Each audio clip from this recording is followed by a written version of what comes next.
So Bruce, Yes. back in episode 28, you told everybody where the name Boundary Breaks comes from, but where did this crazy idea for all of this come from to begin with? So the question really is, where did this? How did we get here? Yeah, how did we get here?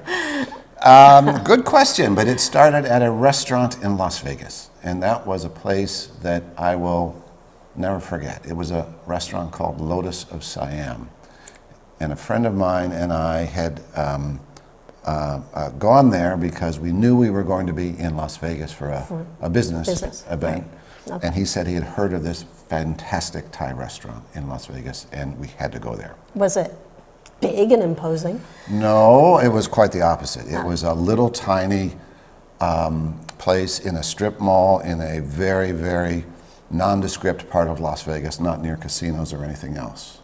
Oh, okay. And he'd read about it, and we walked in there, we sat down, it was much like any Thai restaurant, but on the table they set a very giant wine list, maybe a 3/4 of an inch thick.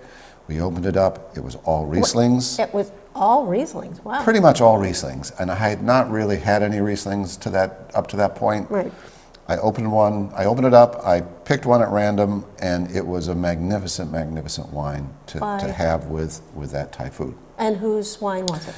So it was a German Riesling. It was from a producer called Dunhoff, one of the, as it turns out, finest in the world.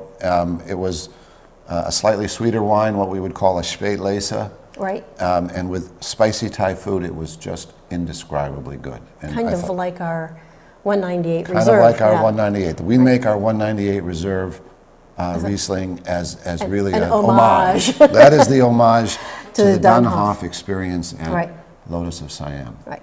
And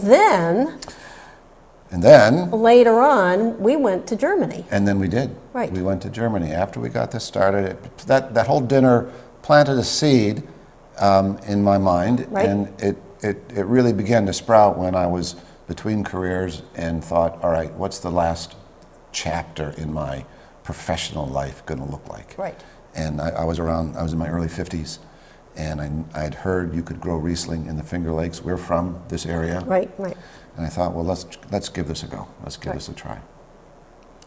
So as part of the experience of the homage to the Dunhoff wine, when we went to Germany, we did go to Germany. We made a point. We made a point to visit the Dunhoffs at their winery in the Nahe region of Germany, and it was moving. Let's just say it was a moving experience. Yeah, because the wine that we had was such a reflection of the people that had made that wine.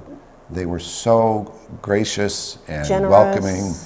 It was just a unforgettable day. Unforgettable day. So, could we ever make a wine like that? I should only hope that we could wish to make a wine as good as that one, and as many, many, many others of the Dunhoff family have been and are and will be, I am sure. So let's, what do we need to do? Keep up the good work, Bruce. Keep up the good work. Okay.